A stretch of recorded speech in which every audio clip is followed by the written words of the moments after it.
On August 14, 1935, Social Security became part of America's promise of retirement security. More than 9 decades later, millions of retirees receive Social Security benefits and still do not feel financially secure. The payment arrives. It is predictable.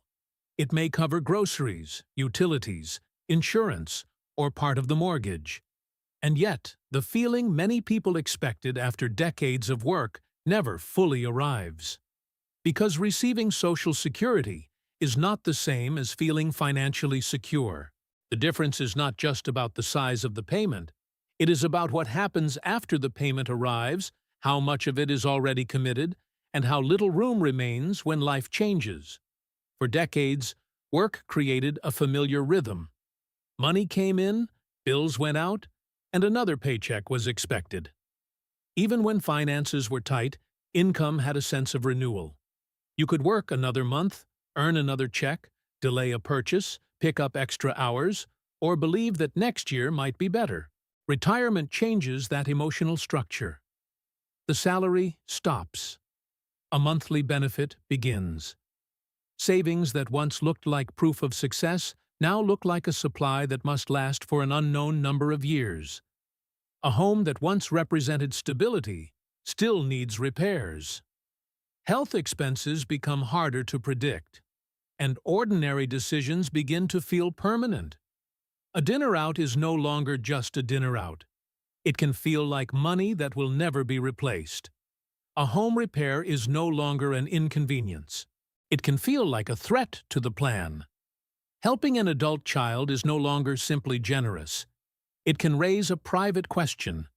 What if I need that money later? This is why guaranteed income can reduce one kind of uncertainty while leaving another kind untouched. You may know that money is coming next month. You still may not know whether it will be enough for the life that unfolds. Social Security has real value. It provides a dependable foundation for millions of people. But a foundation has a specific job. It supports the structure. It is not the entire structure. The emotional conflict begins when people expect a foundation to feel like a finished home. That expectation is understandable. Social Security was present in paycheck after paycheck, year after year.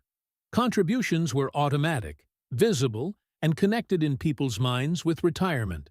After decades of doing what responsible adults are told to do, work, contribute, pay bills, keep going, it is natural to imagine that retirement will come with a stronger sense of protection.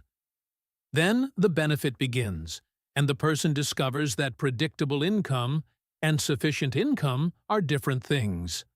Sufficient does not only mean covering the average month, it means having room for the month that is not average. Consider a retired woman living alone. Her benefit covers most of her regular expenses. On paper, the budget appears to work. But the air conditioner is old.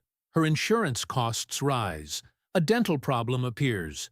Her car begins making a sound she cannot ignore. None of these events is extraordinary. That is exactly the problem. Financial insecurity in retirement is often not created by one dramatic disaster. It is created by the steady awareness that ordinary life contains irregular costs, while the monthly income has very little space around it. A widow may still live in the same house she once shared with a spouse, but now many of the costs are carried by one person. A divorced retiree may have rebuilt a stable life, yet housing consumes so much of the monthly income that there is little room for anything else. A couple may have savings and still hesitate before every withdrawal because neither person knows how long the money must last. These people can look financially stable from the outside. They pay their bills. They are careful. They may even have assets. But they do not feel free. That distinction matters. Basic security means the essentials are usually covered. Stability means a setback can be absorbed without forcing an immediate crisis. Flexibility means there is more than one possible response when circumstances change. Freedom means money supports choices, not only obligations. A person can have basic security without much stability. They can have stability without much flexibility. And they can receive a guaranteed monthly benefit without feeling free. The missing ingredient is often not simply more income. It is uncommitted income. When nearly every dollar already has a job, the benefit may be reliable while the life around it remains rigid. Housing is one example. People often reach retirement believing that a paid-off home will make retirement inexpensive. But a home without a mortgage is not a home without costs. Property taxes, insurance, maintenance, utilities, repairs, association fees, and necessary modifications continue.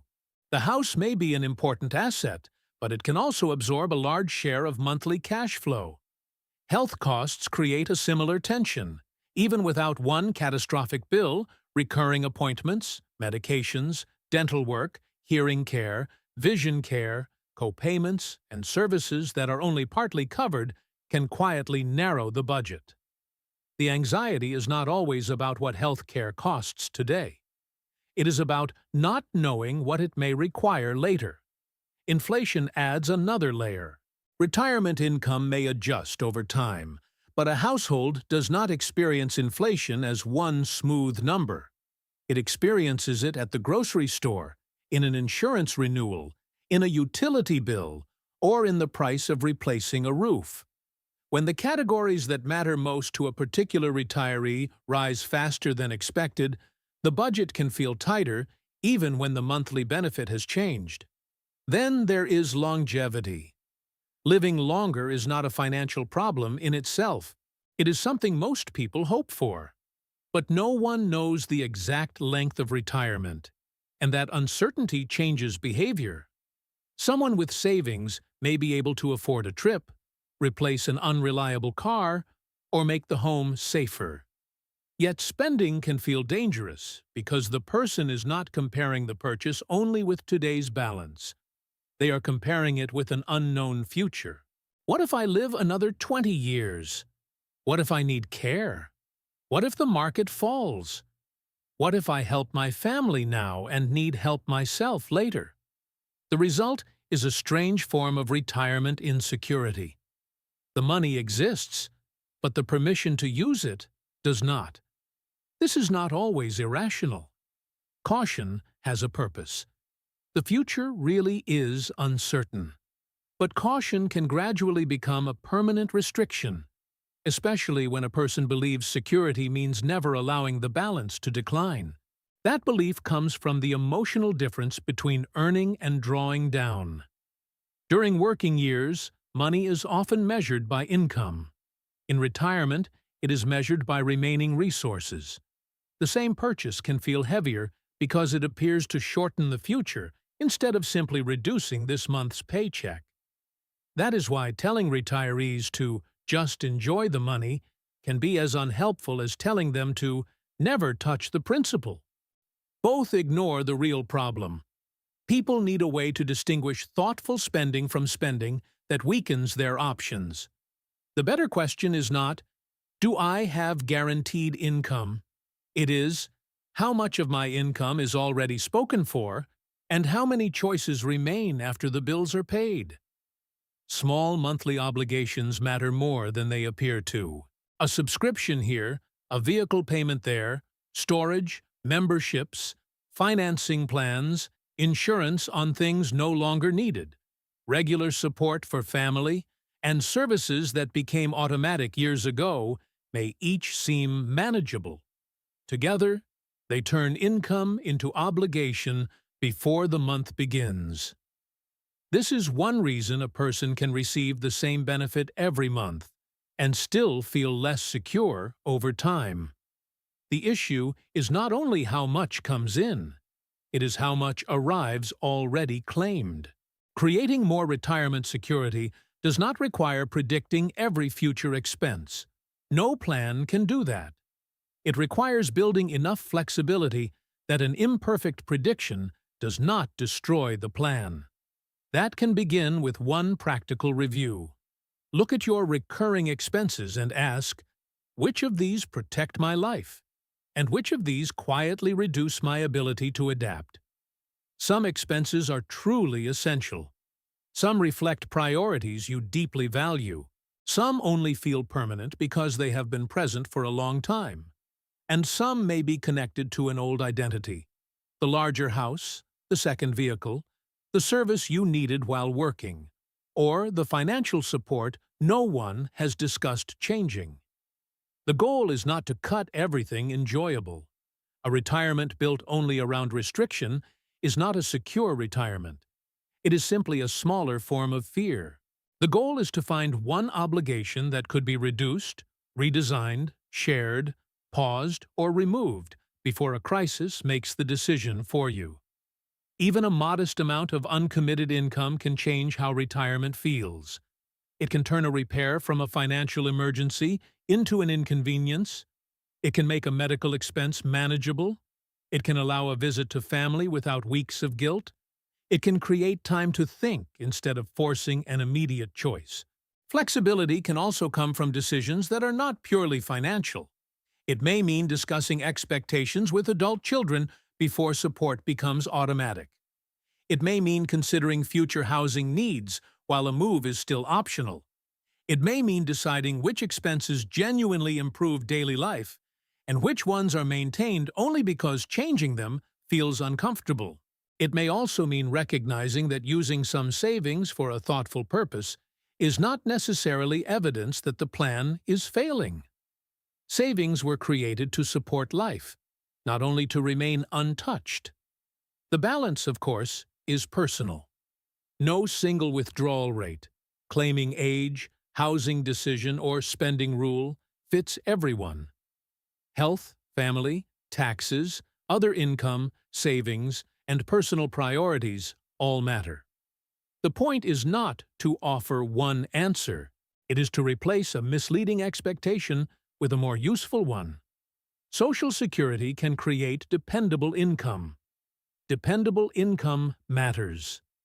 But emotional security grows when dependable income is combined with manageable commitments, realistic expectations, and room to respond. That is the difference between security on paper and security in daily life. Security on paper says the payment will arrive. Security in daily life says an unexpected bill will not erase every option.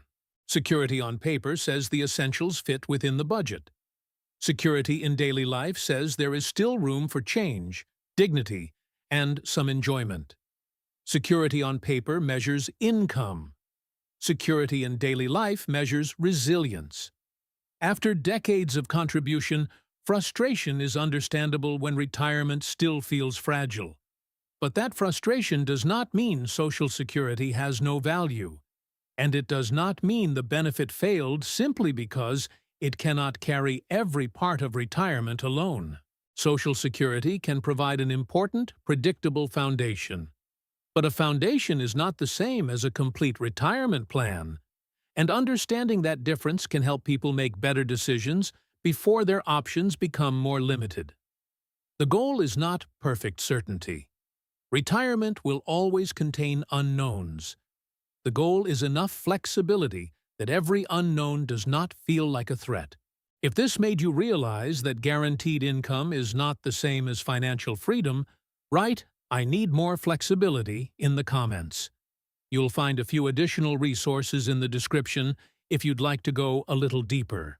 And subscribe for more thoughtful conversations about the invisible money habits that shape retirement.